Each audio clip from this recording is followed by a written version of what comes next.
Hi, welcome to Jerry talks. నేను మీ వీరశంకర్ని. ఈ రోజు మన ముందున్నది ఒక బంగారు మనిషి. 10వ తరగతి పరీక్షలో లెక్కలు తప్పి ఇప్పుడు లెక్కకు మించిన బ్రాంచీలతో బంగారు నగల వ్యాపారంలో దూసుకుపోతున్నారు. ఆయనే వైస్రాజ్ జ్యువెల్స్ అధినేత భద్రగిరి రాజు గారు ఈ రోజు మన ముందున్నారు. ఆయన విజయ ప్రస్థానాన్ని తెలుసుకుందాం. నమస్తే భద్రగిరి రాజు గారు. నమస్తే వీరశంకర్ గారు. సరే, వైజాగ్ అంటేనే లోకల్స్ ఏమో 10 మందిని, మైగ్రేషన్ 90% ఉంటారు. Yes sir. సో మీరు కూడా అలాగే బయట నుంచి వైజాగ్ వచ్చిన వాళ్ళేనా? 100%. నేను 90 అన్నాను, మీరు 100%. 90% పీపుల్ వైజాగ్ లోకల్ కన్నా బయట నుంచి వచ్చి ఇక్కడ సెటిల్ అయిన వాళ్ళు చాలా మంది. మేము కూడా అలాగే శ్రీకాకుళం జిల్లా నర్సంపేట దగ్గర కోమర్తి 81లో వరదలు వచ్చాయని మా నాన్నగారు చెప్పారు. వరదలు రావడంతో వరదల్లో చాలా ఇబ్బంది పడి ఇల్లులు అన్నీ కూడా చాలా కూలిపోయి మొత్తం సర్వం కోల్పోయి, అప్పుడు మా తాతగారు విశాఖపట్నం ఉంటే ఇంకెందుకు ఇక్కడికి వచ్చాయంటే అక్కడ అన్నీ కోల్పోయారు కదంటే 81లో టోటల్ మా ఫ్యామిలీ మెంబర్స్ అందరం కూడా వైజాగ్ కైలాసపురం రావడం జరిగిందండి. అంటే కట్టుబట్టలతో వచ్చా ఉంటారు, అలా జరిగింది. మొత్తం అక్కడంతా కోల్పోయి మొత్తం. ఇక్కడ తాతయ్య గారు అంటే ఎవరు? మా అమ్మగారు, నాన్నగారు, మా కన్నవారు. ఓకే. మేనమామలు. సో అక్కడ కైలాసపురంలో సెటిల్ అయ్యారు. కైలాసపురంలో 81లో వాళ్ళు అప్పటికి కొద్దిగా మంచి సెటిల్మెంట్. కోమర్తి అక్కడ ఏం చేసేవారు, ఇక్కడికి వచ్చాక ఏం చేశారు? అమ్మ నాన్నగారు, మా నాన్నమ్మ, తాతయ్య, మా పెద్ద నాన్నగారు ఉండేవారు. మొత్తం అందరూ కలిపి జాయింట్ ఫ్యామిలీ. అక్కడ కిరాణా బిజినెస్ చేశారు. మా వయసులో మ్యాక్సిమం ఏంటంటే మా శ్రీకాకుళం నుంచి అందరూ కిరాణా బిజినెస్ ఎక్కువ అలవాటు. సో ఆ కిరాణా కూడా జరుగుతుండగానే మీ చదువు కొనసాగింది కైలాసపురంలో. 81 అంటే అప్పుడు నాకు 3-4 ఇయర్స్. మా తమ్ముడికి జస్ట్ 6 months, 1 yearలో మా బ్రదర్ ఉన్నప్పుడు. మా అన్నయ్యకి కూడా 5 years. మేము ఇక్కడికి వచ్చాక మా స్కూలింగ్ స్టార్ట్ అయింది సార్. ఇక్కడ కైలాసపురంలోనే 81 నుంచి 94 వరకు మేము కిరాణా బిజినెస్ చేసాం. కైలాసపురంలోనే ఉండేవాళ్ళం. అయితే మాకు అప్పుడున్న ఆర్థిక స్తోమత, ఆర్థిక పరిస్థితులు కొద్దిగా చాలా ఇబ్బందులు కలగడంతో మా చదువు కూడా 10th class వరకే జర్నీ చేయగలిగాం. కానీ 94 నుంచి మేము ఎంఈపీ వచ్చామండి. మీరు ముగ్గురు బ్రదర్స్ కైలాసపురంలోనే మీ స్కూలింగ్ అని జరిగింది. 10th class వరకు చదివారు. నేను విన్నాను 10th 3 సబ్జెక్టులు ఫెయిల్ అయ్యారు, అందులో లెక్కలు కూడా ఉందని. కరెక్ట్గా చెప్పాలంటే 3 సబ్జెక్టులు అయితే పోయాయి. ఇంగ్లీషు, సైన్స్, మ్యాథ్స్ మంచి క్రూషియల్ సబ్జెక్ట్స్ పోయాయి. లెక్కలు తప్పకూడదు కదా, మీరు వ్యాపారంలో ఉండి లెక్కలు తప్పకూడదు కదా, లెక్కలలో తప్పారు. అప్పుడున్న పరిస్థితులు అలాగే. కానీ వెంటనే మళ్ళీ సప్లిమెంటరీ రాసి వెంటనే 3 సబ్జెక్టులు కూడా పాస్ అయ్యాను. సో మన దగ్గర 10th సర్టిఫికేట్ ఉంది అయితే. 100% సార్. ఇంటర్మీడియట్ కూడా 1 year కాలేజీకి వెళ్ళాను సార్. ఇంటర్మీడియట్. సో ఇంటర్మీడియట్ పూర్తి చేయలేదా? పూర్తి చేయలేదు. 1 year కాలేజీకి వెళ్ళి తర్వాత అప్పుడున్న ఆర్థిక స్తోమత వల్ల నేను డ్రాప్ అవ్వాల్సి వచ్చింది. ఓకే. అంటే కిరాణా కొట్టుకి ముగ్గురు పనిచేసేవాళ్ళ? కిరాణా కొట్టు గురించి, కిరాణా షాప్ గురించి మెయిన్ మా నాన్నగారు, అమ్మగారు చాలా కష్టపడేవారు. భారతి కొట్టు అనేవారు అమ్మగారి పేరు మీద ఉండేది, భారతి కిరాణా జనరల్ స్టోర్స్ అని. వాళ్ళైతే చాలా కష్టపడేవారు, మేము సపోర్ట్ చేసేవాళ్ళం. ఓకే. సపోర్ట్ చేయడానికి చదువు మానాల్సి వచ్చిందా? అప్పుడు మేము 94, 92 అంటే మేము 10th అప్పటికి మాది కంప్లీట్ అయింది. ఓకే. 81 కదండి మా స్కూలింగ్. అప్పటికి ఆ 10 years 92, 93, 91, 92 నా బ్యాచ్ 10th class. ఓకే. అక్కడే ఉండేవాళ్ళం కాబట్టి ఆ ఇబ్బంది, ఫైనాన్షియల్ ఇబ్బంది రాటి చూసి మా నాన్నగారు బయట అప్పులు తెచ్చి ఆ కొద్ది ఫీజు 100-200 అది కూడా చాలా కష్టంగా అనిపించేది. అందువల్ల అప్పుడు చదువు అనేది మా నాన్నగారు అయితే చాలా కష్టపడి ఎలాగైనా చదివించాలని తపన పడేవారు. కానీ అప్పుడున్న పరిస్థితుల్లో 10th class బాధ్యతగా తీసుకుని మేమే మానేసాం. మెయిన్ అన్నీ ఏంటంటే 92లో 10th కంప్లీట్ అవ్వగానే మా నాన్నగారు, మామయ్య మేనమామ గారు ఎంఈపీలో ఉండేవారు. ఎంఈపీ స్టోర్స్ అని ఇక్కడ రన్ చేసేవారు. అయితే వాళ్ళు కిరాణా స్టోర్స్, డిపార్ట్మెంట్ స్టోర్స్. అప్పటికి వాళ్ళు మంచి లీడ్లు ఇక్కడ ఉన్నారు, చాలా మంచి పొజిషన్లో ఉన్నారు. బాబు ఇక్కడ ఎందుకు అంత ఇబ్బంది పడుతున్నావు, పిల్లలు కూడా మంచి వాళ్ళు, మీరు అందరూ చాలా కష్టపడతారు కదా, ముందు పెద్దవాడు ఎలాగ 10th అయిపోయింది నా దగ్గర పంపించేసి నేను అడిగి ట్రైనింగ్ ఇస్తానని చెప్పేసి మా మామయ్య గారు ఏంటంటే మా అన్నయ్యని వాళ్ళ ఇంట్లో ఉంచుతూ, అలాగే మా వాళ్ళ బ్రదర్ నగేష్ గారి దగ్గర అక్కడే షాపు, ఆ షాప్ దగ్గర ట్రైనింగ్ అయ్యారు. అన్నీ 94లోని మేము ఇంకో 2 years అప్పుడు ఇంకా పరిస్థితి బాగాలేదని చెప్పేసి ఇంకేదో మొత్తం క్లోజ్ చేసి మీరు వచ్చేయండి ఎంఈపీ, మీకున్న ఫైనాన్షియల్ పొజిషన్స్ అన్నీ కూడా క్లోజ్ చేసి మీరు ఎంఈపీ వచ్చానంటే అప్పుడు మాకున్న ఇల్లుని ఒక 77,000 రూపాయలకి అమ్మేసి మాకున్న 62,000 ఎంత అప్పు ఉంటే అది క్లియర్ చేసి 15,000 రూపాయలతో మేము ఎంఈపీకి వచ్చాము. ఎంఈపీ కట్టుబట్టలతో వచ్చిన కైలాసపురం నుంచి 15,000 రూపాయలతో మళ్ళీ సిటీలోకి వచ్చారు. 94లో ఎంఈపీ కాలనీకి వచ్చారు. ఇంకొక ఏరియాకి షిఫ్ట్ అయ్యారు. వాళ్ళ అప్పుడు మా అన్నయ్యకి ఏంటంటే 2 years వాళ్ళ దగ్గర ఉన్నారు కదా, మా అన్నయ్యకి కూడా వాళ్ళు 15,000 ఇంచుమించుగా 15,000-20,000 ఇస్తూ మన దగ్గర డబ్బులతో కలిపి మాకు ఇంకా అక్కడ బేకరీ ఒకటి పెట్టించి బేకరీకి కావాల్సిన ఆ బేకరీ ఇంట్రెస్ట్ ఏంటి? కిరాణా కొట్టు నుంచి బేకరీ ఇంట్రెస్ట్ ఎలా పుట్టింది మీకు? అంటే మేము కిరాణా ఉన్నప్పటికీ మా అయ్యగారు కిరాణాలో అక్కడ ఉన్నారు, బేకరీ బిజినెస్లు ఇక్కడ ఇంకొకటి రెండో ఉన్నాయి, మీరు పెట్టండి అది బాగుంటుందని మా అయ్యగారు సలహా ఆయన సలహా ఇచ్చారు. జామ్ భోజరాజు గారు సలహా ఇస్తే ఆయన దగ్గరుండి సలహా ఇవ్వడం కాదు, పక్కన స్టోర్ తీసుకొని పెట్టించి ఇంకా ఫైనాన్షియల్గా 30,000 అంటే మన డబ్బులన్నీ ఫర్నిచర్గా ఆల్మోస్ట్ చేపట్టి నడిపించినట్టే మీ నడిపించడం కాదు సార్, మొత్తం ఈ సర్వస్వం ఆర్థికంగా పక్క నుండి సపోర్ట్ చేసి అన్ని రకాలుగా మాకు ఇంత వీళ్ళు కష్టపడ్డారు, వీళ్ళు చాలా మంచి పిల్లలు, వీళ్ళు ఎలాగైనా ఫ్యూచర్ వీళ్ళు బాగుంటుందని చాలా రకాలుగా మాకు సపోర్ట్ చేశారు సార్. నిజంగా భోజరాజే మీకు? భోజరాజు అండ్ నగేష్ గారు, రెండవ ఆయన, మూడైన తిరుపతిరావు గారు, మా వాళ్ళ నాన్నగారు తాతయ్య పేరు అప్పుల శివనారాయణ, వాళ్ళ ఇంటి పేరు జామి అండి. ఓకే. బిజినెస్ అనేది అనుకున్నంత సక్సెస్ అవ్వలేదు, ఆ బేకరీ కూడా పర్వాలేదు. అయితే మనం ఆల్రెడీ స్ట్రగుల్స్ ఫేస్ చేసి వచ్చి ఇక నా స్ట్రగుల్స్ ఫేస్ చేయకూడదు, ఎక్కడ పనిచేసైనా బతకాలి అని చెప్పేసి అప్పుడు మేము కూడా అప్పుడు వేసవి సెలవు మార్చిలో వచ్చాము. ఫస్ట్ ఇయర్ అయ్యింది, ఇంకా సెకండ్ ఇయర్కి వెళ్దాం టైంలో ఈ టైంలో 2 months పక్కన ఖాళీగానే ఉన్నాం కాబట్టి పక్కన ఒక ప్రియా పికిల్ షాప్ ఉండేది, మా షాప్ అనుకునే. ఆయన ఏంటంటే అయితే నువ్వు ఎలాగ ఖాళీగా ఉన్నాక మీ అన్నికి అక్కడ బిజినెస్ సరిపోతుంది కదా, నా దగ్గర ఈ 2 నెలలు ఖాళీగా వస్తే వచ్చేసి అంటే ఆ షాప్లో వర్క్ చేసి పనిచేశాను. ఆయన 400 rupees per month శాలరీ ఇచ్చారు, 800 ఇచ్చారు. తర్వాత మళ్ళీ నేను కాలేజ్కి వెళ్ళాను.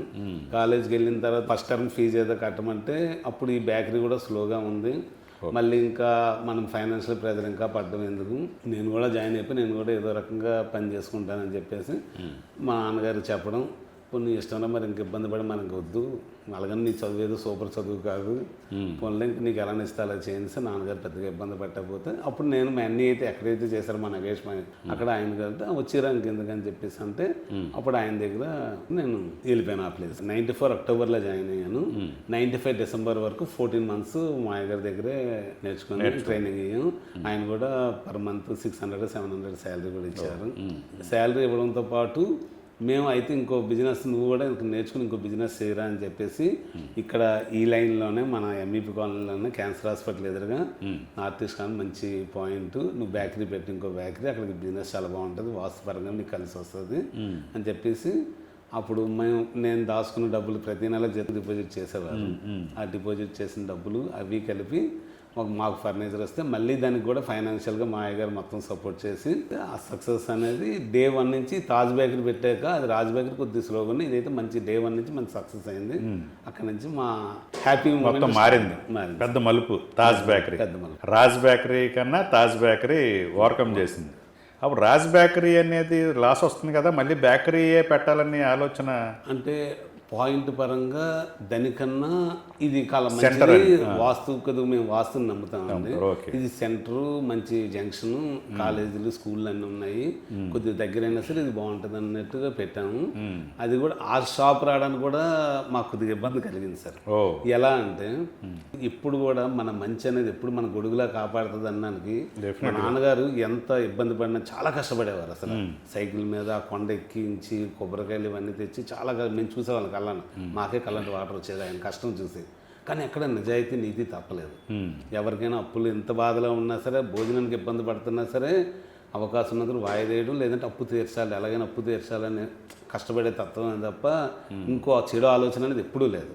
అది ఎలా కాపాడిందంటే ఇక్కడ రాజ్ బేకరీ పెట్టినప్పుడు తాజ్ బేకరీకి ఫస్ట్ మాకు అడిగితే ఆ షాపు ఇవ్వడానికి ఓనర్స్ కొద్దిగా ఇబ్బంది పడ్డారు, వీళ్ళకి అంత అవకాశం లేదు, వీళ్ళు ఎలా పెడతారు ఏంటని. కానీ మాకు ఆ కైలాసపురంలో తెలిసిన ఒక ఫ్రెండ్, ఈయన కామన్ ఫ్రెండ్, ఏదో వర్క్ ఏదో ఇక్కడ చేస్తున్నారు, వీళ్ళు మా నాన్నగారు నడిచి వెళ్తుంటే రాజుగారు బాగున్నారు, ఇక్కడికి వచ్చారు ఎలా ఉందంటే అప్పుడు ఆ బిల్డింగ్ ఓనర్ గారు కూడా ఉన్నారు. ఆయన చాలా మంచి వాళ్ళు ఉన్నారు, కష్టపడతారు, ఇబ్బంది పర్లేదు, మీకు ఖచ్చితంగా మీకు ఏం హ్యాపీ అని చెప్పేసి ఆయన వెంటనే అంత గుడ్ విల్ ఎలా కాపాడింది అంటే వెంటనే ఆయన పిలిచి అంతవరకు ఆ ఏరియాలో హైయెస్ట్ రెంట్ ఆయన 2,500 పెట్టారు రెంట్. ఎవరు కూడా అంతగా రాలేదు. జనరల్గా పోన్లు అయితే 2,500 రూపాయలని మనకు వెంటనే ఆయన వచ్చి మంచి వాళ్ళు అన్నారు కదా ఇచ్చారు. నిజంగా అక్కడ పెట్టడం, ఆయన ఆ బిల్డింగ్ ఓనర్ గారు కూడా మంచి మనసుతో ఇవ్వడం, మాకైతే మాత్రం ఈ రోజుకి అది ఆ స్టోరు ఇప్పుడు బంగారు షాప్ అయింది, చాలా సక్సెస్ ఉంది. మా మెయిన్ టర్నింగ్ పాయింట్ అదొకటి అండి. ఓ, ఆయన పేరు ఇనుగంటి. సో ఆ బేకరీ ఎన్నాళ్ళు నడిపారు? మేము 95 డిసెంబర్ నుంచి 2003 డిసెంబర్ వరకు నడిపాను. 9 ఇయర్స్ నడిపాను. 9 ఇయర్స్ నడిపారు. Okay okay. సో మీరు మోస్ట్ సక్సెస్ఫుల్ అంతా కూడా తాజ్లోనే జరిగింది. తాజ్ బేకరీ సోహా తాజ్ అనాల్సిందే. తాజ్ బేకరీ పెట్టినా సరే అక్కడి నుంచి మాకు ఎవ్రీ ఇయర్ కూడా మేము ఎక్స్పాన్షన్ అనేది ఆపలేదు సార్. దాని తర్వాత మేము అన్ని కొత్త ట్రేడ్లు ఎంచుకున్నాం. మాకు ఎలక్ట్రికల్ షాప్ అసలు తెలియదు. ఓకే. అన్ని రేటు బేకరీ ఎలాగా స్లో ఉంది కదా అని ఎలక్ట్రికల్ షాప్ కొద్దిగా ముందునే వచ్చి ఎలక్ట్రికల్ షాప్ పెట్టారు. ఇప్పుడు రాజ్ బేకరీ తీసేసాం sir. Electrical shop MBP electrical and hardware colony పేరు మీదే పెట్టాం.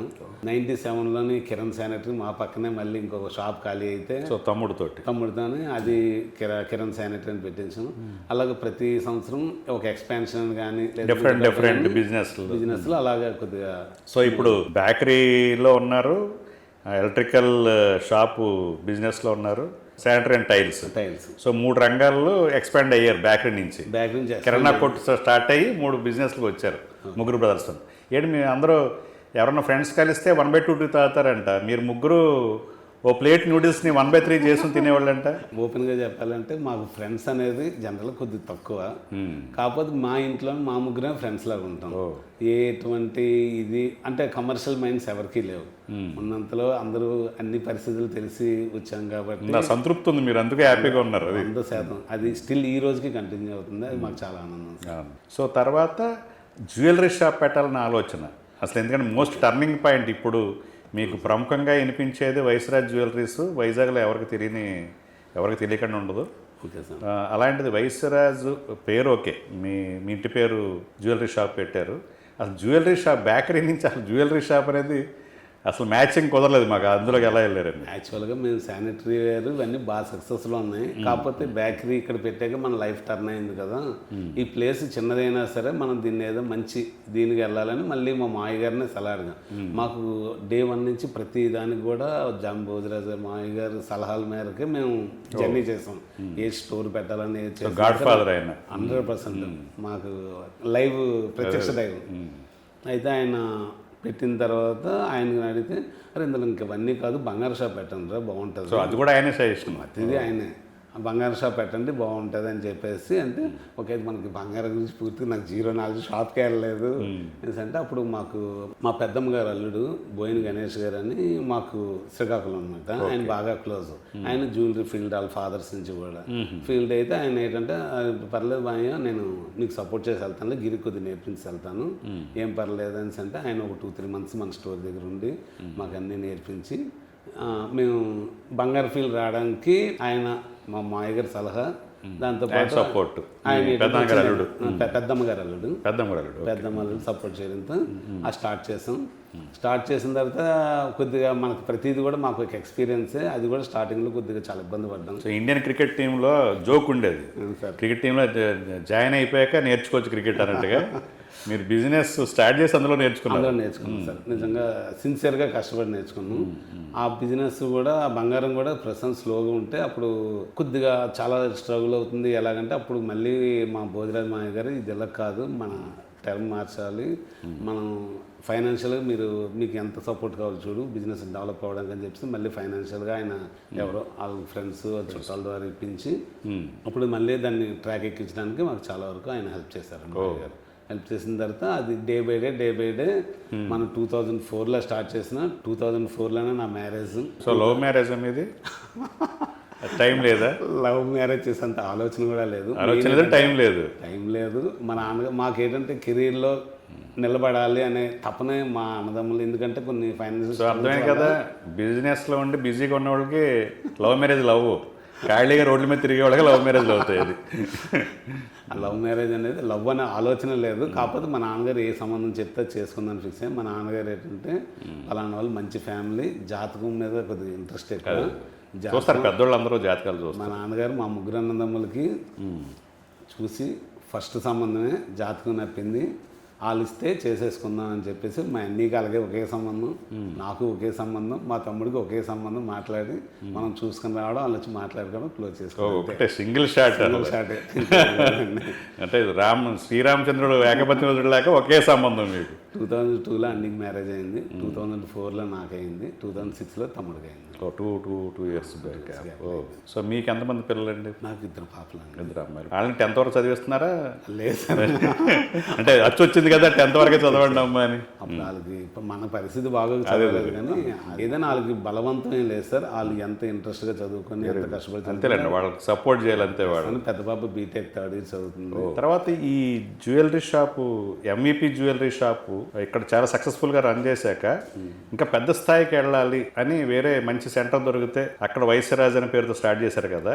అవును సార్. అక్కడ అంత రిస్కీగా అనిపించదు మీకు?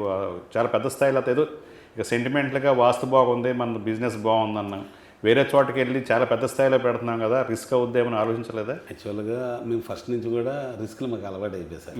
అంటే ఏదైనా నేలబెట్టి సామ్ చేయలేదు, కొద్దిగా స్ట్రాంగ్ వెళ్ళి కొద్దిగా రిస్కే తీసుకున్నాం. కాకపోతే అది 100% మీరు చెప్పిన పాయింట్ రైట్. మేము ఎంఈపీ వరకు మా ఆలోచనలు కాలనీ వరకే ఉండేవి. కాలనీలో మనం బాగా ఎక్స్పెన్షన్ చేసుకున్నాం. కాలనీ ఏమి ఐషియాలో సెకండ్ లార్జెస్ట్ కాలనీ, చిన్న కాలనీ చెప్పడానికి లేదు. అయినా మనకి ఏదైనా బంగారం ఇలాంటి ఏంటంటే ప్రతి ఊరికి ఒక మెయిన్ సెంటర్ ఉంటుంది, అక్కడే బిజినెస్ ఉంటుంది. కానీ కాలనీలో బంగారంని అప్పుడు ఒకటి చిన్న షాపులు ఉన్నాయి కానీ మా వాళ్ళవే, కానీ మనం కొద్దిగా బాగా పికప్ చేసాం.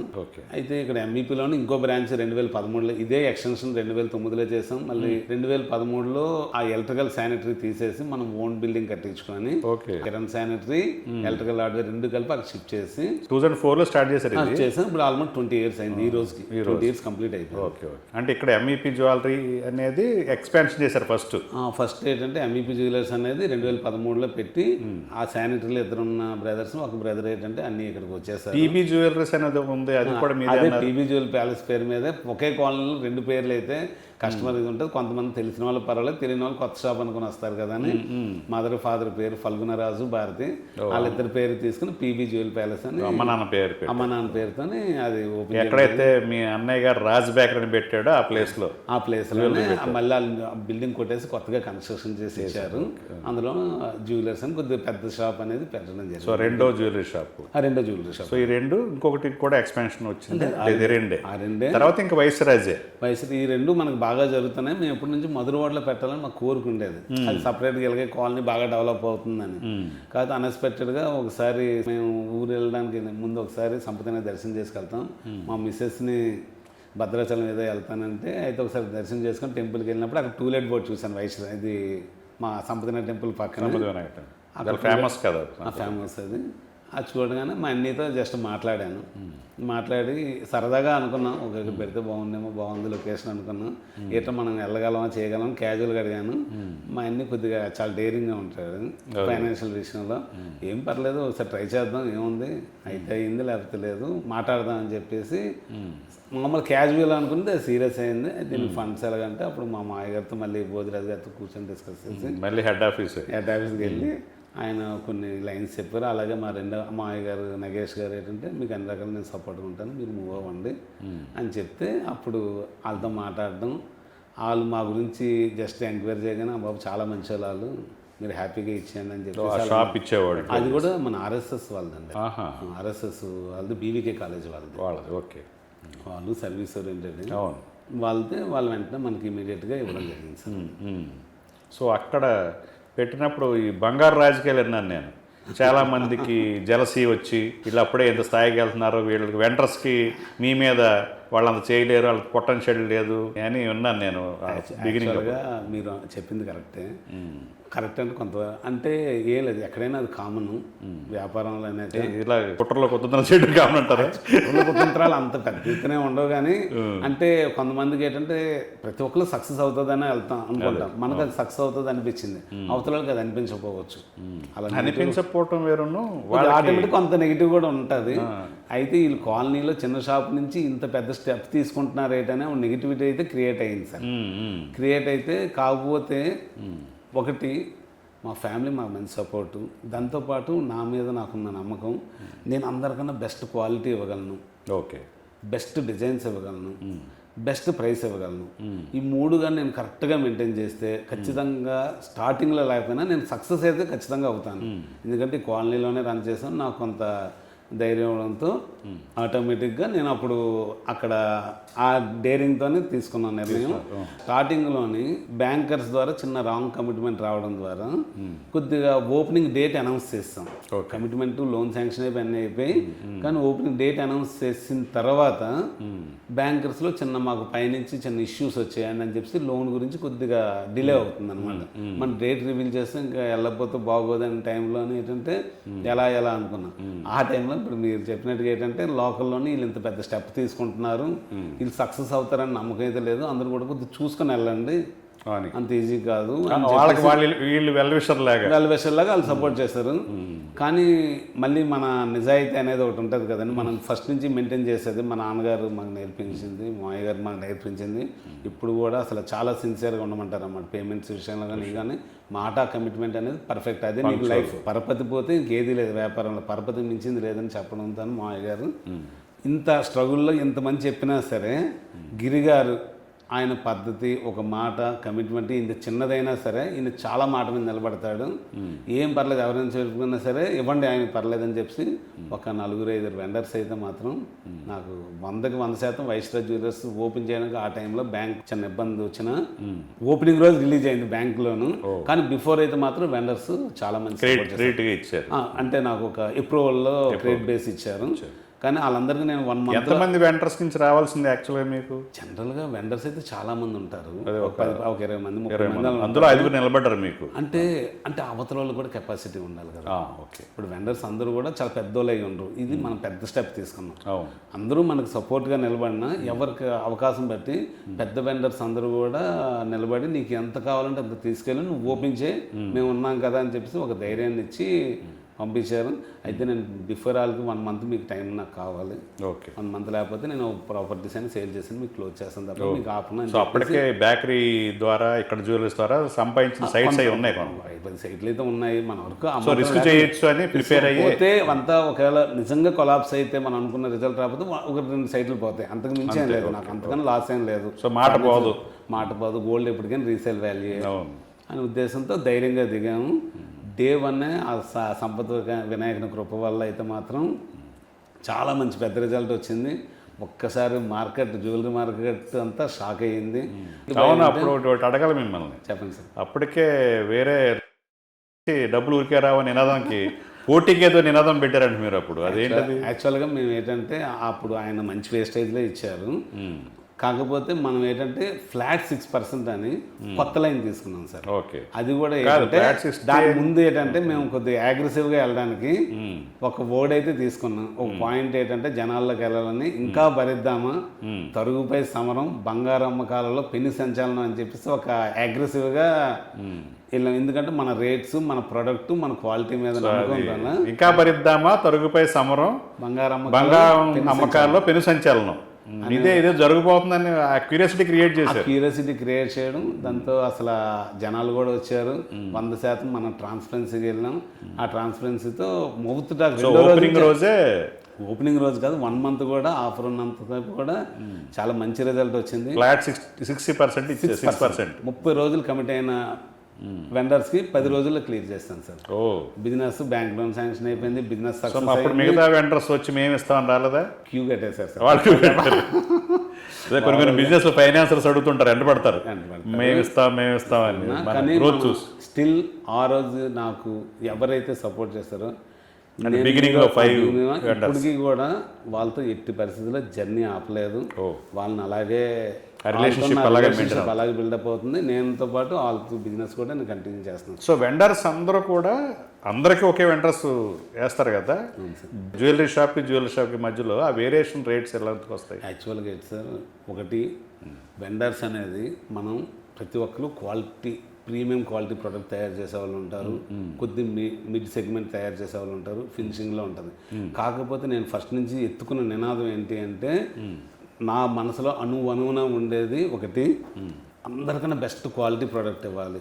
క్వాలిటీ లేనిదే మనం ఎంత రేట్ ఇచ్చినా, ఎంత సర్వీస్ ఇచ్చినా రాదు.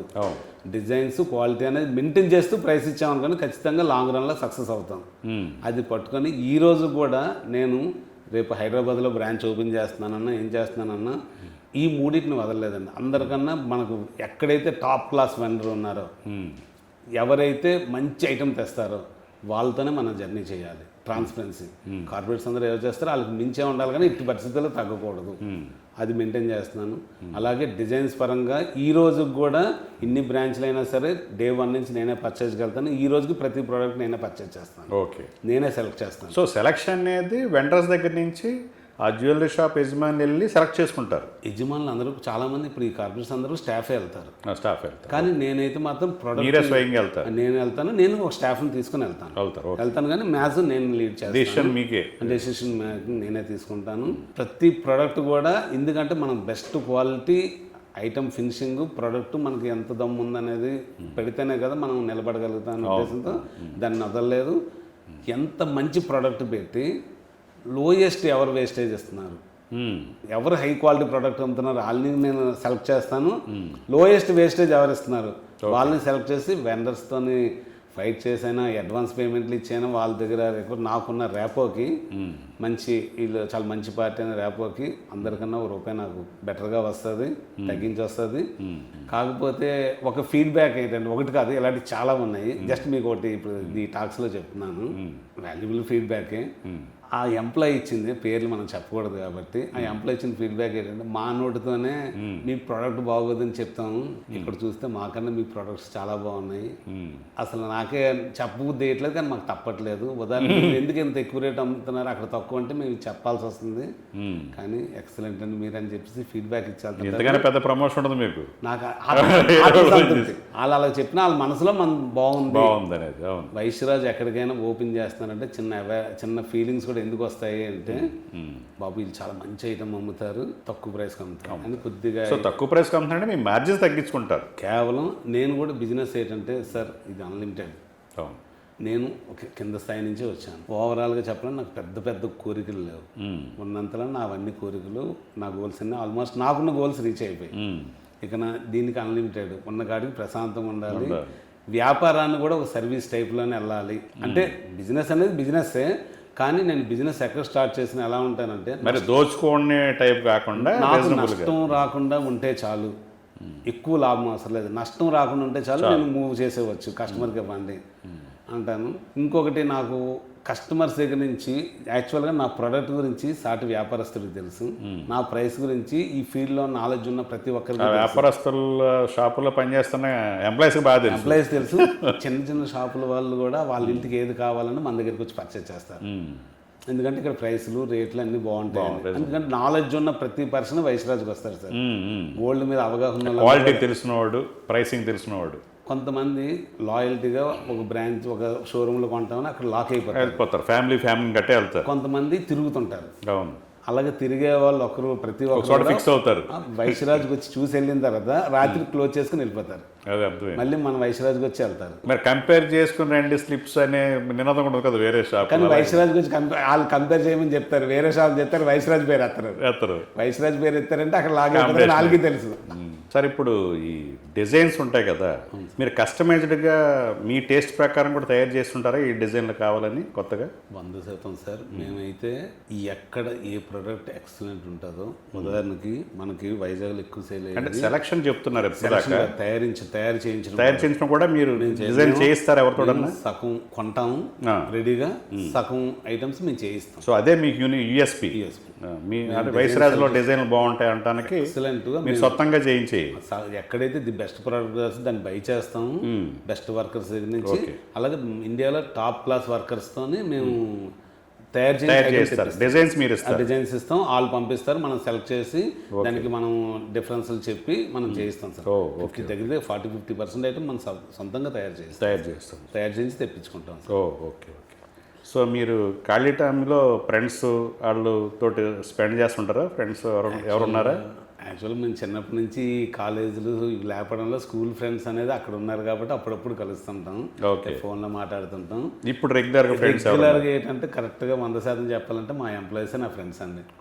మా ఎంప్లాయీస్ మాది వైశ్యరాజ్ అంటే వైశ్యరాజ్ మేము ఎక్కడ ఇంట్రడ్యూస్ చేసిన వైశ్యరాజ్ ఫ్యామిలీ, మా గ్రూప్స్ అన్ని వైశ్యరాజ్ ఫ్యామిలీ ఉంటాయి తప్ప ఫ్యామిలీ మెంబర్స్ ఎంప్లాయీస్ అందరూ మీ ఫ్రెండ్సే. ఫ్రెండ్స్ అండ్ ఫ్యామిలీ మెంబర్సే. Very good. అలాగే ఫ్రెండ్స్ లేరని కాదు, ఉంటారు. మాకు కొలీగ్స్ ఎక్కడన్నా మా స్టార్ట్ బిజినెస్ లో కానీ మా కమ్యూనిటీ పీపుల్, అలాగే నాకంటూ ప్రత్యేకంగా మా అందరూ ఫ్రెండ్స్ అందరూ ఇదైనప్పుడు కూడా ఓ నలుగురు ఫ్రెండ్స్, మన్మధరావుని, శ్రీధరు, సోమేశ్వరరాజు, ఇలాగా ఓ నలుగురు ఫ్రెండ్స్, మోహన్ అని అందరూ ఫ్రెండ్స్ కూడా ఉన్నారు.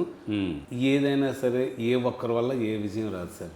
Team work top 2. ఉదాహరణకి మాకు స్టోర్లో మా ముగ్గురు అన్నదమ్ముల తర్వాత మా జనరల్ మేనేజర్ నుంచి ఆఫీస్ అసిస్టెంట్ వరకు కూడా ప్రతి ఒక్కరు కూడా ఇది నాది అనుకుని చేయడం వల్ల, ఇది ఒక ఫ్యామిలీ అందరూ ఓనర్షిప్ తీసుకొని చేయడం వల్లే ఈరోజు వైశ్యరాజ్ జ్యువెలర్స్ ఇంతగా ఎక్స్పాన్షన్ అవ్వడానికి కారణం 100కి 100% మాత్రం మా ఎంప్లాయీసే. అందరూ కూడా ఎక్సలెంట్ ఎంప్లాయీస్. ప్రతి ఒక్కరు కూడా నా సొంత వ్యాపారం అనుకుని కష్టపడే పీపులే తప్ప ఎవరు కూడా నేను డబ్బులు ఇస్తున్నాను, నేను చేస్తున్నాను ఫీల్తో ఉండరు. నేను కూడా అలా చూడాలి. నాకు చాలా హెల్దీ రిలేషన్షిప్, ఒక ఫ్యామిలీలా ఫీల్ అవుతారు మనది అని. 100% ఫ్యామిలీ. అది ఎప్పుడు ఆ సక్సెస్కి అది కారణమే, ఎంప్లాయీస్ కూడా ఓన్ చేసుకోవటం వాళ్ళు. దీనికి ఇంకొక లైన్ నేను చెప్తాను సార్. యాక్చువల్గా వైశ్యరాజ్కి ఇంకొక మీ అందరికీ తెలియంది, చాలామంది కస్టమర్ ఇచ్చిన ఫీడ్బ్యాక్ ఏంటంటే సెంటిమెంట్. మీ దగ్గర బంగారం కొంటే మాకు అన్ని రకాలుగా కలిసి వస్తుంది, మీ దగ్గర బంగారం కొనడం వల్ల మాకు బోల్డ్ బంగారం కొనుక్కుంటున్నా మాకు అన్ని రకాలు చాలా మంచి జరుగుతుంది. ఇలాగా నాకు చాలామంది ఫీడ్బ్యాక్ ఇచ్చిన వాళ్ళు ఉన్నారు. అది ఇంటర్నల్గా మాకు చాలా చాలా బలంగా ఉంటుంది సెంటిమెంట్ అనేది. చాలా హ్యాపీ. అవును, నేను వైజాగ్లో విన్నాను, భద్రగిరి రాజు గారు చాలా లక్కీ హ్యాండ్ అని మీతో చాలా ఓపెనింగ్స్ మీతో చేయిస్తారంట. సో ఆ లక్కీ హ్యాండ్ అనేది అందరూ చెప్పినప్పుడు మీకు ఎలా అనిపిస్తుంది? యాక్చువల్గా టు బి ఫ్రాంక్ ఏంటంటే నేను పగోడు కూడా బాగుండాలని కోరుకుంటాను. ఒక వ్యాపారం నేను పెట్టినప్పుడు మెచ్యూరిటీ ఇంకా అది వ్యాపారం పెట్టినప్పుడు నా పక్కన ఒక కాంపిటేటర్ వచ్చాను అనుకుంటే నేను మనసులో ఎలా కోరుకుంటానంటే నా వ్యాపారం తగ్గకుండా ఉంటే చాలు అనుకుంటాను తప్ప వాళ్ళ వ్యాపారం చెడిపోవాలని ఏ రోజు కొనుక్కోను. ఎందుకంటే ప్రతి ఒక్కరు కష్టపడి దీనికోసం చేసేది తప్ప అదైతే మాత్రం నా మైండ్ సెట్ అది కాదు. ఇందాక మీరు చెప్పారు కదా వేరే షాపుల్లో అక్కడ అంత క్వాలిటీ ఉండదండి, తరుగుదల అని వేరే ఎంప్లాయీస్ చెప్తారు కదా వేరే జ్యువెలరీ షాప్ గురించి. అలాగే మీ ఎంప్లాయీస్కి ఎటువంటి గైడ్లైన్స్ ఇస్తారు, అలా చెప్పమని చెప్తారా? నేనైతే మాత్రం అసలు ఏ షాప్ను కూడా మన కామెంట్ చేయకండి. ఓకే, మన స్టోరు, మన ప్రొడక్ట్, మన క్వాలిటీ అంతే, దాని గురించే ప్రమోషన్. అయితే నాకు కొన్ని ఇన్సిడెంట్స్ ఏంటంటే మన దాని గురించి తెలుసు కదా కస్టమర్స్కి, ఎవరైనా కొంతమంది రాంగ్ చెప్తే వాళ్ళు తెలిసి గొడవాడేసి వచ్చేవారు అనమాట. ఇలా తప్పు చెప్తున్నాడు, నాకు చాలా కోపం వచ్చింది, చాలా గట్టిగా ఇచ్చేసి వచ్చేసాను. ఎంత అయితే ఏముంది కానీ సో వేరే వాళ్ళు మన షాప్ మీద కామెంట్ చేసి అక్కడ ప్రొడక్ట్ వాళ్ళు అది అక్కడ తక్కువ ఉంటుంది, క్వాలిటీ తక్కువ ఉంటుంది, లేదా ఇలాగ ఏమైనా నెగిటివ్ చెప్తే వీళ్ళకి నా గురించి తెలియని వాళ్ళు అయితే ఏమనుకోవచ్చు. ప్రొడక్ట్ గురించి దీని గురించి తెలిసిన రా, నీకు బయటికి రా, నేను తీసుకెళ్ళి చూపిస్తాను, నీకన్నా అక్కడ ఏది తక్కువ ఉందో చూపించు, నేను నీకు ఏది కాంటది ఇస్తానని చెప్పి ఆవిడ నీకన్నా ఏమి ఎక్కువ ఉందో చెప్తారా, నీ దగ్గర రేట్ ఎక్కువ ఉంది అక్కడికన్నా అని చెప్పేసి చెప్పడంతో వాళ్ళందరూ మేనేజర్ వచ్చి కస్టమర్సే మీ ప్రమోటర్స్ చాలా సార్. నా మౌత్ టాకే సార్, నేను పబ్లిసిటీ ఎక్కువ నేను అంటే అవకాశం ఉన్నంత వరకు పెడతాను తప్ప అవసరం వరకే తప్ప నా బిజినెస్ అంతా కేవలం మౌత్ టాక్. అవును, మీ వైశ్యరాజ్ జ్యువెలరీకి ఒక హీరోయిన్ మీరు మాట్లాడితే అమ్మాయి 7 lakhs చెప్తే ప్రిపేర్ అవుతున్న టైంలో అమ్మాయితో సినిమా రిలీజ్ అయ్యి పెద్ద హిట్ అయ్యాక అమ్మాయిని అడిగితే మరి 15 లక్షలు చెప్పిందని, అమ్మో 15 లక్షలు ఎందుకు ఇవ్వటం అని చెప్పి మీరు ఆ విధంగా అమ్మాయికి బ్యాంకులో ఇప్పటికే 15 లక్షలు మీ వల్ల లాస్ అయిందని చెప్తున్నారు. ఎందుకు అలా విరమించుకున్నారు? యాక్చువల్గా ఏంటంటే వైశ్యరాజ్ ఏంటంటే మనం కొత్త మా బ్రాండ్తో వస్తున్నాం కదా, మాది ఎంఈపీ జ్యువెలర్స్ అయినప్పటికీ కొత్త బ్రాండ్తో ఈ చిన్న స్టోరు మనం న్యూమరాలజీ పరంగా మన ఇంటి పేరుతో వెళ్తున్నామని బ్రాండ్ క్రియేట్ చేయడం కోసం ఒక హీరోయిన్ గురించి ఒక మీడియేటర్ని అప్రోచ్ అవ్వడం జరిగింది. అప్పుడైతే 8 lakhs చెప్పారు బడ్జెట్. 8 lakhs కదా అని ఆలోచిస్తున్నాం, ఇద్దామా వద్దా. ఆ టైంలో 8 lakhs ఆలోచిస్తున్నా. ఆ టైంలో ఏంటంటే మూవీ రిలీజ్ అవ్వడం, అది గ్రాండ్ సక్సెస్ అవ్వడం, వెంటనే డబుల్ బడ్జెట్ అయిపోయింది, 15 లక్షలకు వెళ్ళిపోయింది. ప్రిపేర్ 8 లక్షలు మాట్లాడదాం అన్న టైంకి సడన్ గా డబుల్ అయిపోవడంతో ఇంక ఇది కాదు మన స్టైల్, ఇది కాదు కదా పబ్లిసిటీకి పెట్టడం కాదు, మన కస్టమర్స్ డబ్బులు ఇవ్వాలనే ఫీల్ తోని ఆ 15 లక్షలు పబ్లిసిటీ ఇవ్వకుండా మంచి ఆఫర్తో కస్టమర్లకే ఇచ్చేద్దాం డబ్బులు అని చెప్పి అమ్మా నాన్నతో సెంటిమెంట్ గా అమ్మా నాన్నతో ఓపెన్ చేయించడం చాలా వరకు పాజిటివ్ గా తీసుకున్నారు పీపుల్. తల్లిదండ్రులతో చేయించారు. అమ్మ నాన్నతోటి ఓపెన్ చేయించాం. ఆ డబ్బులు మంచి ఆఫర్ పెట్టి జనాలకి కస్టమర్స్కి ఇచ్చేసాం. సో అమ్మాయి సర్వీస్ చేసినట్టే 15 లక్షలు. నాకు ఇంటర్నల్గా కస్టమర్స్ సర్వీస్ చేసినట్టే 15 లక్షలు అమ్మాయి. ఈ కస్టమర్స్ పరంగా నేను ఒకటి చెప్పాలి సార్. ఒకటి సెంటిమెంట్, ఒకటి కస్టమర్ పరంగా ఏంటంటే అందరికీ మీ ద్వారా చాలామంది రీచ్ అవుతుంది అనుకుంటున్నాను కాబట్టి నేను బంగారం అనేది చాలా లక్ష్మీదేవి, ఒక శుభప్రదం, ఒక సెంటిమెంటల్గా ఫీల్ అవుతారు. అవును, బంగారం ఒక సంపదే కాకుండా సెంటిమెంట్ కూడా ఫీల్ అవుతారు. దానికి కోసం నా దగ్గర నాకు తయారు చేసే వెండర్, ఫస్ట్ మ్యానుఫ్యాక్చర్ చేసే పర్సన్ కానీ వెండర్ కానీ చాలా హ్యాపీగా ఇవ్వాలి. ఓకే, హ్యాపీగా ఇస్తేనే నాకు ఐటమ్ అంత హ్యాపీగా సేల్ అవుతుందని వెండర్స్తో చాలా క్లోజ్ మూమెంట్ ఎంతలా ఉంటుందంటే ప్రతి వెండర్ వైశ్యరాజుతో చేయాలని కోరుకుంటారు, తప్పిస్తుంటారు. నిజంగా అది నేను చెప్పడం కాదండి. తర్వాత ఎప్పుడైనా మీరు ఎవరినైనా సరే బాబాయ్ నెంబర్ 1 పార్టీ మీ రిలేషన్షిప్ వల్ల మీ అవుతారు, చాలా హ్యాపీగా ఇస్తారు. వాళ్ళు ఎంత హ్యాపీగా ఇస్తే సెకండ్ వచ్చేది మా ఎంప్లాయీస్ దగ్గర. ఎంప్లాయీస్ ఎంత ఆనందంగా, ఎంత మంచి మనసుతోని, మంచి హ్యాపీగా, ఎంప్లాయీ హ్యాపీగా ఉంటేనే కదా ప్రోడక్ట్ కూడా అంత హ్యాపీగా అమ్ముతాడు.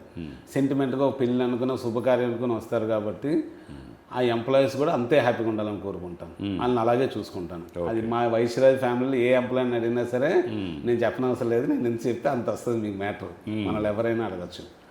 ఈ రెండు వెండర్స్ హ్యాపీగా ఉండాలి, ఎంప్లాయీస్ హ్యాపీగా ఉంటే కస్టమర్ తీసుకెళ్ళిన వాళ్ళు హ్యాపీగా ఉంటారు. అందుకే ఇది అందరూ కూడా ఎక్కడ కూడా ఈ చైన్ సిస్టమ్ పర్ఫెక్ట్గా ఉంటే బాగుంటుంది. నాకు దృష్టిలో మా వైశ్యరాజ్ ఫ్యామిలీ ఎంప్లాయీస్ అందరూ నా family, extended family 800 members approx. 800 members పనిచేస్తారు ప్రస్తుతం 1000 ఫ్యామిలీ, 1000 అయిపోతే హైదరాబాద్ వెళ్ళాక ప్రతి కస్టమరు మాకు దేవుడు. ఎందుకంటే వాళ్ళు వచ్చి పర్చేజ్ చేస్తున్నారు కాబట్టి మేము ఈ 800 ఫ్యామిలీస్ ఈరోజు చాలా హ్యాపీగా ఉన్నాం. అందుకే నా దృష్టిలో ప్రతి కస్టమర్ దేవుడు, ప్రతి ఎంప్లాయీ నా ఫ్యామిలీ మెంబరు, ప్రతి వెండర్స్ కూడా నా వెల్ విషెస్. ఆ సీసీటీవీ ఫుటేజ్ చూస్తూ ఉంటాం, ఎవరో 2-3 లేడీస్ వచ్చి మాటలో పెట్టి థెఫ్ట్ చేస్తూ ఉంటారు. అలాంటివి ఏమైనా జరిగినాయా మీ షాపులో? అది షాక్ ఏంటంటే నాకు ఇప్పుడు ఏదో డబ్బులు లేదు, అవకాశం లేదు, అలాంటో లేదో మిస్టేక్ చేసి తెలిసిపోద్ది కదా, కట్టు బొట్టు వచ్చి తెలిసిపోద్ది. ఎలా చేస్తే కొంతమంది అది ఏంటో తెలియదు కానీ థెఫ్ట్ చేస్తుంటారు. నాకు చాలా బాధ వేస్తుంటుంది. ఎందుకంటే 24/7 సర్వేలెన్సెస్ ఉంటాయి, కెమెరాస్ ఉంటాయి. ఒక రోజు లేట్ అవుతుంది కానీ క్లియర్గా వచ్చేస్తుంది ఎవరు చేశారు, ఏం మిస్టేక్ చేశారు అనేది. ఎంప్లాయీ చేసినా వస్తుంది, కస్టమర్ థెఫ్ట్ చేసినా వస్తుంది, ఏటనేది తెలిసిపోద్ది. కొందరుకుంటే ఆ వీక్నెస్ సరదా అంటారా లేకపోతే ఏంటని? సరదా. అందులోకి గోల్డ్ అనేది ఇప్పుడు గ్రామ్ 10,000 అయిపోయింది వాల్యూ కూడా.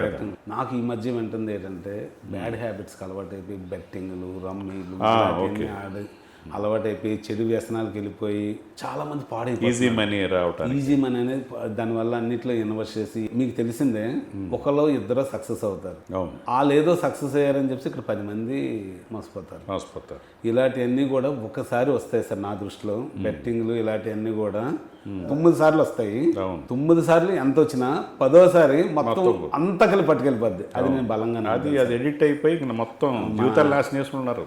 రజనీకాంత్ గారు చెప్పినట్టు ఊరికినే ఏది రాదు, కష్టపడిందే ఏది రాదు, కష్టపడకుండా వస్తే ఖచ్చితంగా అది వెళ్ళిపోద్ది. ఏదో రకంగా కష్టపడింది ఖచ్చితంగా. ఫిలాసఫీ అది. ఇంకా మీ బ్రాంచ్లో 2 సార్లు 2 చైన్లు దొంగిలించింది, ఎలా పట్టుకుందామా అని ఆడుతుంటే 3వసారి మీ షాప్కి వచ్చిందని విన్నాను. అప్పుడు మీరు ఎలా ట్రీట్ చేశారు అమ్మాయిని? యాక్చువల్గా ట్రేస్ చేయడం ఏంటంటే మేము ముందు మిస్టేక్ జరిగితే అది ఎంప్లాయీలో జరిగిందా, కస్టమర్ పరంగా జరిగిందా అనేది మేము ముందు సర్వీస్లో చెక్ చేసి అక్కడ అమ్మాయి దొరికింది. 2 సార్లు తీసింది. 2 సార్లు తీసి 3వసారి వచ్చింది. ఆ 3వసారి రాగానే వెంటనే మా వాళ్ళు పిలిచి మాట్లాడి ఇలాగ చాలా ఇన్సిడెంట్లు ఉన్నాయి సార్ మాకు. మళ్ళీ వచ్చినప్పుడు మేము పట్టుకోవడం కదా, అక్కడ ఎంబ్రేసింగ్ సిచ్యువేషన్ ఉంటుంది కదా, చాలా అడగాలి. చూస్తే డాక్టర్ ఎలా స్టార్ట్ చేశారు ఆవిడతోటి డైలాగ్? ఆవిడతో కూర్చొని ముందు నేను లేను, అక్కడ మా ఎంప్లాయీస్ కాల్ చేశారు. ముందు ఫస్ట్ ఆవిడ రికవరీ చేస్తే చైన్లు ఇచ్చేస్తే చూడకుండా ఒక సపోర్ట్ చేయండి. కాకపోతే కేసు ఆవిడ ఏమైనా కొద్దిగా సపోర్ట్ చేయకపోతే మాత్రం లీగల్గా చాలా స్ట్రాంగ్ యాక్షన్స్ ఉంటాయి ఖచ్చితంగా. ఎందుకంటే పూర్తి ఎవిడెన్స్ ఉంది. ఎవిడెన్స్ లేకుండా మనం మాట్లాడడం.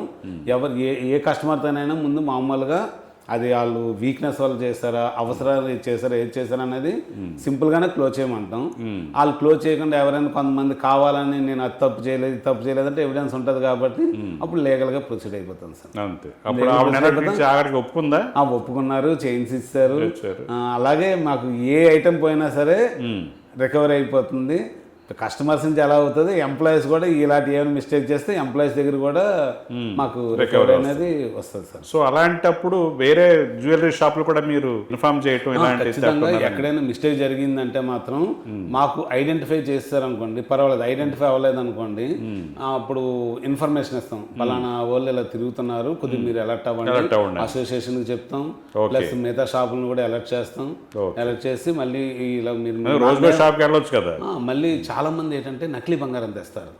పైన హుక్స్ వరకు బంగారం 22 క్యారెట్ ఉంటుంది, పైన లేయర్ 22 ఉంటుంది, లోపలంతా 0 ఉంటుంది. అవి కట్ చేయకపోతే చాలా దొరికిపోతాం. అలా దొరికిపోయిన గీట్ చేస్తారు. గీట్ చేస్తే బాగుంది, హాల్ మార్క్ ఉంది కదా వేసేస్తారు. లోపల చూస్తే మొత్తం పోద్ది, 2% రాదు. ఇలాంటి చాలా ఇన్సిడెంట్ జరుగుతుంటే ఇలాంటి వాళ్ళని మేము రికవర్ చేస్తారా?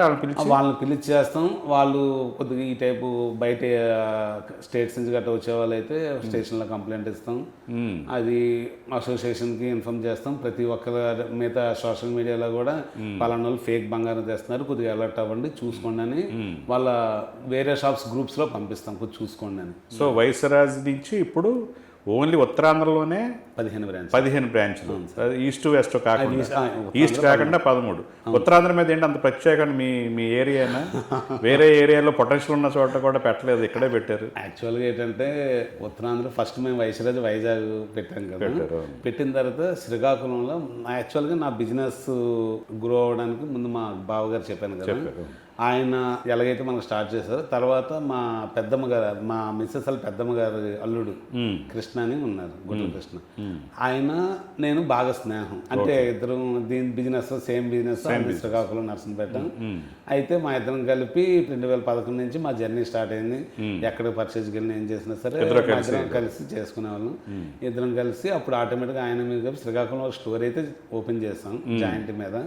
తర్వాత దాంట్లో ఆటోమేటిక్గా చిన్న పార్ట్నర్స్ ఇష్యూ రావడంతో మేము బయటకు వచ్చేసాం. అక్కడ వాళ్ళు రన్ చేసుకుంటున్నారు. అలా శ్రీకాకుళం వాళ్ళు రన్ చేసుకుంటున్నారు కాబట్టి మనం శ్రీకాకుళం వైపు అయితే వెళ్ళలేదు.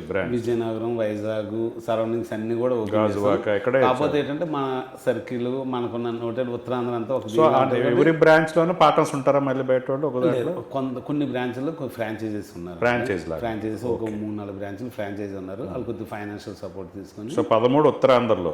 13 ఉత్తరాంధ్ర. రీసెంట్ గా ఈ కాకినాడ జిల్లా వస్తుందా? తుని కాకినాడలో. తుని కాకినాడ అనేది లాస్ట్ డిసెంబర్ జనవరిలో తుని కాకినాడ పెట్టారు. అవి కూడా ఇప్పుడు స్టేట్ మారి తెలంగాణ హెడ్ క్వార్టర్ హైదరాబాద్ లో 2 పెట్టబోతున్నారు అన్నారు. అది ఎలా ఎందుకు హైదరాబాద్ లో పెట్టాలనిపించింది మీకు? యాక్చువల్గా ఏంటంటే మేము అన్ని ఏరియాస్కి వెళ్దామని ఆలోచన ఉంది. మా వెల్ విషర్స్ మా గురుగారు చెప్పిన దాని ప్రకారం ఏంటంటే ముందు హైదరాబాద్లో ఓపెన్ చేసిన తర్వాత ఎక్కడికైనా ఈజీగా వెళ్ళొచ్చు. ఓకే, నువ్వు రాజమండ్రి పెట్టినా, విజయవాడ పెట్టినా, లేదా తిరుపతి పెట్టినా, ఎక్కడ పెట్టినా యాక్సెస్ మీ మెయిన్ బ్రాంచ్ హైదరాబాద్లో ఉంటే ఆ వాల్యూ. హైదరాబాద్ పెడితే మీరు బెంగళూరు అయినా వెళ్ళొచ్చు, ఎనీ సిటీకి వెళ్ళడానికి బ్రాంచ్. దాని ప్రకారంగా హైదరాబాద్ కూడా చాలా పెద్ద పొటెన్షియల్ ఉన్న మార్కెట్. మన మైగ్రెంట్స్ ఎక్కడలాగే అక్కడ కూడా చాలా మంది ఉన్నారు. హైదరాబాద్ ఖచ్చితంగా మార్కెట్ బాగుంది, మీకు ఇంకా బాగుంటుంది అని చెప్పేసి చాలా మంది బ్రాండ్ వాల్యూ ఉంది కాబట్టి వైజాగ్ మీరు ఖచ్చితంగా పెట్టండి, 100% సక్సెస్ అవుతారని నాకు మోటివేట్ చేయడంతో. అలాగే మాకు మంచి బ్రాంచెస్ 2 దొరికాయి. ఒకటి సోమాజిగూడ, రెండోది దిల్సుఖ్ నగర్ చైతన్యపూర్. ఆ 2 కూడా ఎప్పుడు స్టార్ట్ అవుతుందండి అక్కడ? నాకు అప్రాక్స్ దివాళీ ఇంచుమించుగా సమాజ్గా స్టార్ట్ అక్టోబర్ అప్రాక్స్. మళ్ళీ ఇక్కడ ఇంకో 2 నెలల్లోనే దిల్సుఖ్ నగర్ కూడా స్టార్ట్ అవుతుంది. 2 months తేడా. మనకి మావన్నీ కూడా లీజ్కి ఇచ్చాం కదా, లీజ్కి తీసుకున్నాం కదా. ప్రతి స్టోర్ కూడా నేను ఇంకోటి నమ్ముతాను ఏంటంటే ఓనర్స్ ఎంత హ్యాపీగా ఉంటే వాళ్ళ దగ్గర ఉన్న మనం అంతా హ్యాపీగా ఉంటాం అనే ఫీల్తోని ప్రతి ఓనర్ని కూడా మేము ఎలా చూసుకుంటాం, ఓనర్స్ కూడా చాలా మంచిగా మాకు ఇవ్వడం, ఫుల్ సపోర్ట్ చేయడం వల్ల నిజంగా మీ తరఫున మాత్రం మా బిల్డింగ్ ఓనర్స్ అయ్యి మాకు లీజ్కి ఇచ్చిన ప్రతి ఒక్కరు కూడా నేను ప్రత్యేక ధన్యవాదాలు. సో వాళ్ళు కూడా హ్యాపీ ఫీల్ అవుతారు కదా, సక్సెస్ అయ్యింది మాది సార్. ఈ రోజు నేను ఎక్కడికి వెళ్ళినా సరే వైశ్యరాజ్ అంటే కళ్ళు మూసుకొని ఇచ్చేస్తారు.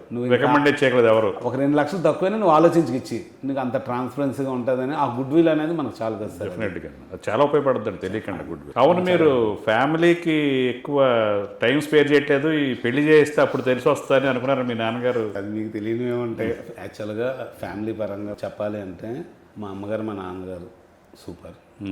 మా అమ్మగారు మా నాన్నగారి తర్వాత నిజంగా ఒక ఫ్యామిలీకి ఇంపార్టెంట్, బలంగా నిలబడాలంటే ఇంటికి పెద్ద అన్నయ్య పెద్ద కోడలు చాలా ఇంపార్టెంట్. నిజంగా మా అన్నయ్య మా వదిన అయితే మాత్రం దేవుళ్ళతో సమానం. మా ఫ్యామిలీ ఈ రోజుల్లో జాయింట్ ఫ్యామిలీగా హ్యాపీగా ఎటువంటి ఇబ్బంది లేకుండా ఉన్నామంటే మాత్రం ఫస్ట్ వాళ్ళు అదృష్టమే కదా. ముందు తోడుగోడలోనే డిఫరెన్స్లు వస్తాయి, అది మీకు తెలియదు ఏముంది. అలాగే ఇంకా మా వైఫ్ గురించి చెప్పాలి అంటే ఆవిడ ఇక్కడ ఉన్నారని చెప్పండి, మామూలుగా చెప్పండి, ఇటు తిరిగి చెప్పండి. యాక్చువల్గా ప్యూర్ హార్ట్, లోపల ఒకటి బయట ఒకటి అనేది ఉండదు. రాసుకోండి, ఏది ఓపెన్గా ఉంటే తను చాలా ఓపెన్గా ఉంటుంది. చాలా మంచి మనిషి, అంటే కల్మషం లేని మనిషి. టైం స్పేర్ చేస్తున్నారంట అది సార్. నేనైతే స్పేర్ చేస్తున్నాను, కానీ వాళ్ళకి ట్రిప్స్ అవి చేస్తారా, హాలిడే ట్రిప్స్ అవి ఇయర్లీ చాలా బిజీగా ఉంటారు కదా. లేదు, టైం అయితే మ్యాక్సిమం నేను స్పెండ్ చేస్తాను. మొత్తం అందరూ మొత్తం బ్రదర్స్ వైఫ్స్ పిల్లలు అందరూ కలిసి వెళ్తారంట కదా హాలిడే ట్రిప్స్. యాక్చువల్గా ఏంటంటే బిఫోర్ మ్యారేజ్ అయితే మేము మా అమ్మ నాన్న మా ముగ్గురం కలిపి సంక్రాంతికి 2-3 రోజులు సెలవు దొరుకుతుంది, ఇంకో 3 రోజులు సెలవు పెట్టుకొని ట్రిప్స్ అయితే వెళ్ళిపోయాను. తిరుపతిలో లేదంటే బిఫోర్ మ్యారేజ్ వెళ్ళేవాళ్ళు. బిఫోర్ మ్యారేజ్ ఫ్యామిలీ వెళ్ళాను, తర్వాత ఆఫ్టర్ మ్యారేజ్ ఎవరి ఫ్యామిలీ వాళ్ళు వెళ్తారు, అందరూ ఒకసారి వెళ్తారు. ఓకే, అదే మీ ఫ్యామిలీ వరకు మీ పిల్లలు మీరు ఒకసారి వెళ్తారు, మిగతా బిజినెస్ చూసుకోవాలి. బిజినెస్ చూసుకొని అవకాశం దొరికినప్పుడల్లా లోకల్ కానీ వ్యాపారాలు కానీ వెళ్ళడానికి అయితే ట్రై చేస్తాను. మా వరకు ఫ్యామిలీ పరంగా ఇది ప్లస్ అలాగే మేము ఈరోజు ఇంతలా జర్నీ చేస్తామంటే మాత్రం మా బ్రదర్స్ సపోర్ట్. ముగ్గురం కలిపే చాలా ఒకే మాట మీద ఉంటాం. ఏదంటే 1/3 అందులో నో డౌట్ సార్. చాలా మంది ఏట్రా బాబు అన్ని ఫ్యామిలీస్లోని ఈ గొడవలు జరుగుతాయి, ఏమైనా ఈ ఎఫెక్ట్స్ ఎదురు చూసే వాళ్ళు ఉంటారా? చాలా మంది ఎప్పుడు గొడవ పడతారు, ఎదురు చూసే జనం కూడా ఉంటారా? అంటే కొంతమందికి ఎక్కువ పర్సంటేజ్ ఉండొచ్చు, కొంతమంది తక్కువ పర్సంటేజ్ ఉండొచ్చు. ఆ పర్సంటేజ్లో కానీ నా వరకు అయితే మాత్రం ఇటువంటి ఇది లేదు. మా ఫ్యామిలీ ఈరోజు ఎదగడానికి కారణం మాత్రం మా ఫ్యామిలీ సపోర్ట్ సూపర్. తర్వాత మీకు 12 ఏళ్ల వయసులోనే మీ కుటుంబ పరిస్థితులు, ఒక పోవర్టీ లాంటిది, అంటే ఆర్థిక ఇబ్బందుల వల్ల 12 ఏళ్ల వయసులోనే మీకు ఒక ఇన్సిడెంట్ జరిగితే, మీ ఫ్రెండ్స్ ఎవరో చనిపోతే, నేను కూడా చనిపోతే మా ఫ్యామిలీకి 25,000 వచ్చేది కదా, ఒక ఉద్యోగం కూడా వచ్చింది మా తమ్ముడికో అన్నయ్యకో అనిపించిందంట. అంత వయసులో అంత ఫిలాసఫికల్ సాక్రిఫైస్ చేసిన నేచర్ ఎలా అనిపించింది, ఏంటి ఆ ఇన్సిడెంట్ ఏంటి? యాక్చువల్గా ఏంటంటే జనరల్గా మేము చిన్నప్పటి నుంచి మా నాన్నగారు మేము కానీ ఓ పాజిటివ్ యాటిట్యూడే. యాక్చువల్గా మాది ఏంటంటే అది చాలా పెద్ద ఇన్సిడెంట్ సార్. అది యాక్చువల్గా స్కూల్ అనేది మా పోర్ట్ హై స్కూల్, నేను కైలాసపురం పోర్ట్ హై స్కూల్, అందరూ కూడా అక్కడే జాయిన్ అయ్యి అక్కడే చదువుతారు. సెంట్రల్ గవర్నమెంట్ పోర్ట్ వాళ్ళది ఆల్మోస్ట్ గవర్నమెంట్ లాగే ఉంటుంది. వాళ్ళ ఎంప్లాయీస్ కాబట్టి ప్రైవేట్ అందరు కూడా జాయిన్ చేసుకుంటారు. అక్కడ స్కూల్ ఉండేది, ఆ స్కూల్లో మేము చదువుకునే వాళ్ళం. స్కూల్లో చదువుకున్నప్పుడు ఏంటంటే August 14th వర్షాలు పడుతున్నాయి. ఓకే, అప్పుడు ఏంటంటే ఫ్లాగ్స్ అవి కట్టడం కోసం మేము స్కూల్కి వెళ్ళాం. ముందు రేపు పొద్దున్న కాబట్టి డెకరేట్ వెళ్ళాం. మాది కిరాణా షాప్ కాబట్టి పురుగుతాడు ఇవన్నీ పట్టుకుని కాంట్రిబ్యూషన్ పట్టుకుని వెళ్ళాము. అక్కడ కూర్చున్నాం చేస్తుంటే ఇంట్లో వద్దన్నా సరే పట్టుకొని వర్షం పడుతుందిరా ఎందుకు ఊరికన్నా సరే మా నాన్నగారు లేరు, అన్నితో బయటకు వెళ్ళారు. నేను సైడ్ నుంచి ఇంటికి వెళ్ళిపోయాను. అక్కడికి వెళ్ళాను, కూర్చున్నాను. యాక్చువల్గా స్కూల్ తాలూకా వాచ్మెన్ నాకు తెలిసిన ఆయన, అంటే డోర్స్ తీయలేదు, అందరూ వరండాలో ఉన్నారు. ఓకే, ఆ రోజు సెలవు రోజు అవడం వల్ల వరండాలో ఉండడంతో వర్షం పడుతున్నప్పుడు యాక్చువల్గా మాకున్న దాంట్లో స్కూల్లోని కూడా అప్పుడప్పుడు పడుకునే వాళ్ళం మేము. ఆ పడుకున్నప్పుడు ఉదయం పూట వస్తున్నప్పుడు ఎప్పటికైనా స్కూల్ పడిపోద్ది ఇలా తయారైంది అనేసి అనుకుని బయటకు వచ్చి పాడైంది అనేసి బయటకు వచ్చింది. బయటకు వచ్చి అలా అనుకున్నాం. ఆ రోజు ఉదయం 10 గంటల సరౌండింగ్స్లోనే వెళ్ళడం, అక్కడ కూర్చొని మా 5 ఫ్రెండ్స్ మాట్లాడుకుంటున్నాం. అరే మీ వాచ్మెన్ మీ ఇంటి పక్కన కదా, బాగా క్లోజ్ కదా, వీళ్ళు తెచ్చిరంటే నాతో పాటు శ్రీనిబాబు మా ఫ్రెండ్ ఉన్నాడు. అరే నేను వస్తాను ఆగని చెప్పేసి ఆడికి స్పీడ్ యాక్టివ్, ఇద్దరం కలిపి 3వ ఫ్లోర్ నుంచి కిందకి దిగాము. వాచ్మెన్ దగ్గరికి వెళ్ళే ఇంకా 4 అడుగులు పడి 2 పెచ్చులు పడిపోయాయి. అప్పుడు కాలమ్స్ కాదు బిల్డింగ్, 2 పెచ్చులు పడి ఇదే పడిపోయినట్టుగా ఉందా అని చెప్పేసి 1-2 సెకండ్స్లోనే 2 సెకండ్స్లో మేము ఇలా గేట్ దాటలు మొత్తం వరండా స్కూల్ ఆ వరండా కింద ఉన్నారు జనం అంతా, మొత్తం వరండాస్లో ఉన్నారు, అందరూ ఉన్నారు, బయట వరండాల్లోనే ఉన్నారు, లాకులు తీయలేదు డోర్లు. ఆ టైంలోని 13 మంది చనిపోయారు, 45 మంది ఫ్రాక్చర్లు, చేయి ఇరిపోయిన వాళ్ళు, కాళ్ళు ఇరిపోయిన వాళ్ళు, ఇవన్నీ వెంటనే వాళ్ళు రియాక్ట్ అయ్యారు. ఇప్పటికీ ఆ షాక్ అనేది వెంటనే వెనక్కి తిరిగి చూడకుండా 2 సెకండ్స్ అంటే ఈరోజు ఇలాగా ఉండడం కోసం భగవంతుడు మనం ఉంచాడు అనుకోవాలి. కానీ అంటే బాధాకరం ఏంటంటే 5 కూర్చున్నాం కదా, ఆ 3 చనిపోయారు సార్. ఆ 3వ ఫ్లోర్లో మా 3 చనిపోయారు, మేము కూర్చున్న ప్లేస్ 3 చనిపోయారు.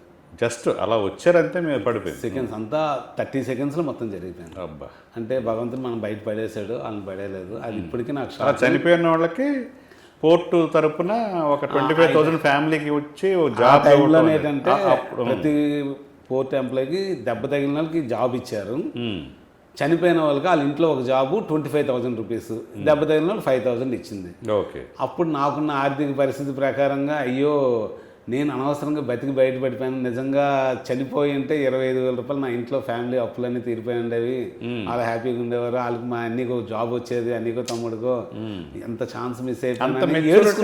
అంత మెచ్యూరిటీ 12 years అంత బాధ్యతగా ఆలోచించే మైండ్ సెట్ అంటే నాన్నగారు చిన్నప్పటి నుంచి నాన్నగారు అమ్మగారిని చూస్తున్నాను, వాళ్ళు ఎక్కడ కష్టం వదలలేదు, ఇంత కష్టపడుతున్నారు, ఫైనాన్షియల్గా ఇబ్బంది పడుతున్నారు, మాటలు కాయలేకపోతున్నారు, అది కొద్దిగా మానసికంగా నేను స్ట్రగుల్ అయ్యి పునర్జన్మ అనిపిస్తుందా?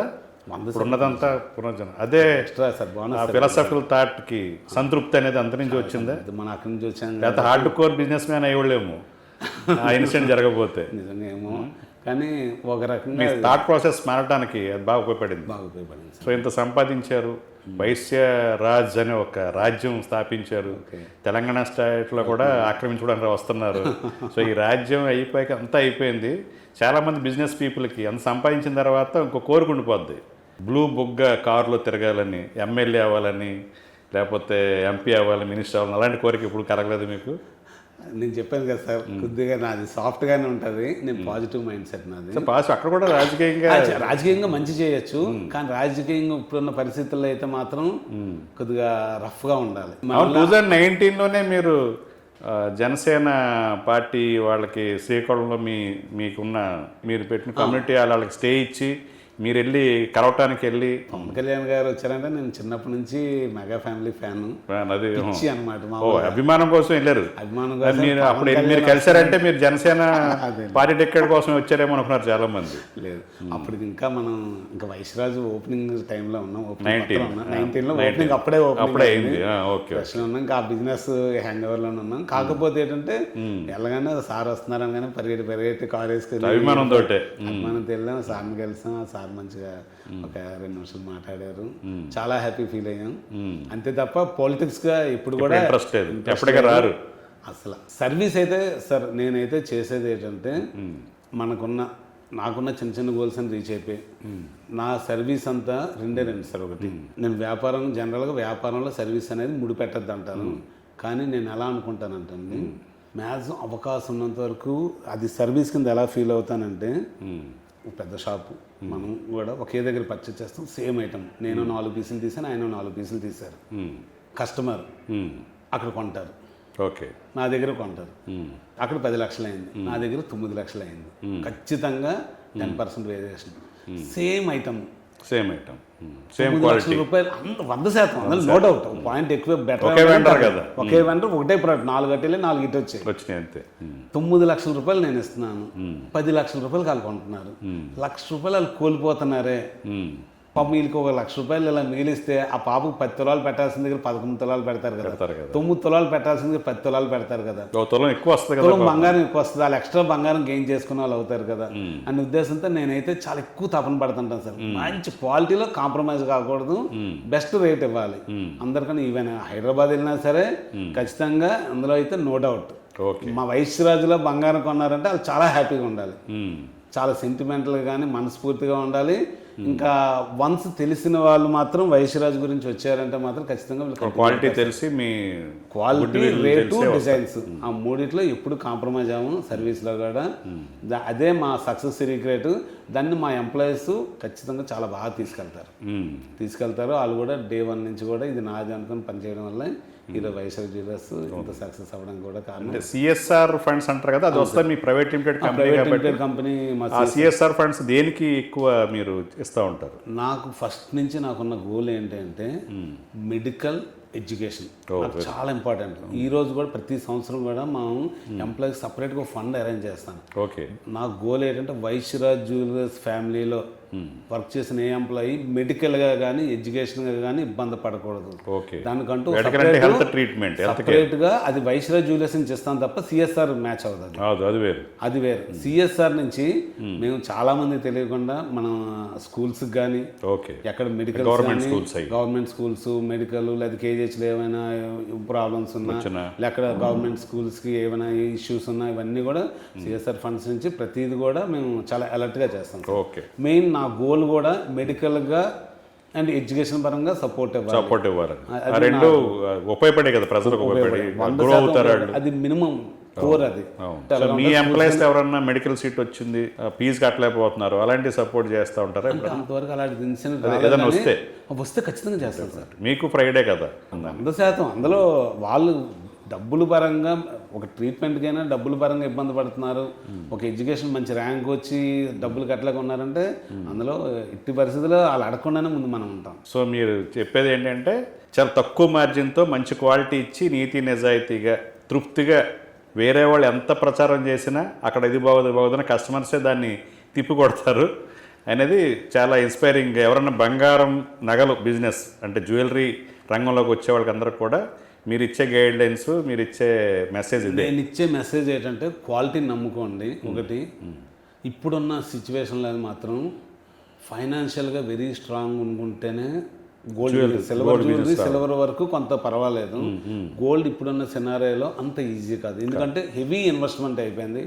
కస్టమర్కి చాయిస్ కూడా ఎక్కువ కావాలి. ఇప్పుడు కొత్తగా పెట్టాలి, ఇప్పుడు కార్పొరేట్ నీట్గా పెట్టి రావాలంటే అంత ఈజీ కాదు. ఎందుకంటే అంత ఎక్స్పెన్సివ్. చూస్తాం 4-5 ఫ్లోర్లో పెడితే ఆ జనం వేరు డిజైన్స్. ఇప్పుడు సెలక్షన్ అనేది ఆపర్చునిటీ చాలా ఎక్కువైపోయింది కాబట్టి అంత ఈజీ కాదు. చేతిలో స్మార్ట్ ఫోన్ ఉంటుంది, అంతే. ఇలా కొడితే బోర్డు డిజైన్ వాళ్ళకే వస్తాయి. ఈ డిజైన్ లేదని అడుగుతారు, ఆ డిజైన్ వాళ్ళకి మ్యాచ్ చేయాలి. అంటే అవకాశం ఉన్నారు రెండు, కానీ ఏదో జరుగుతుందని మాత్రం తొందరపడి నిర్ణయాలు తీసుకొని చేతులు కాల్చుకోవద్దని నేనైతే చెప్తాను.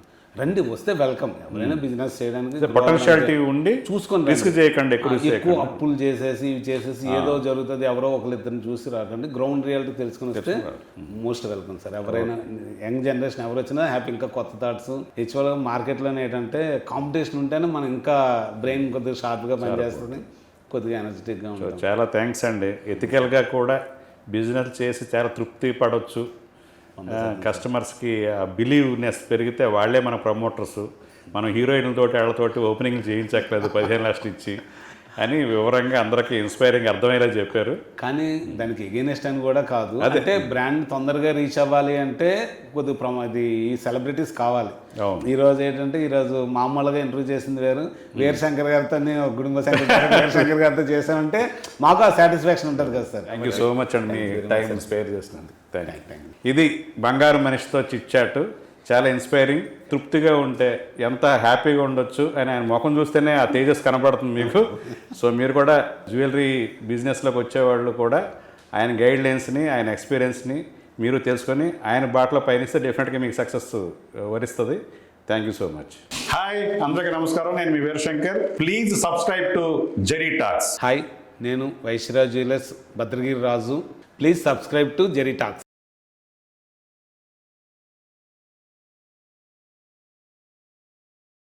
Hey.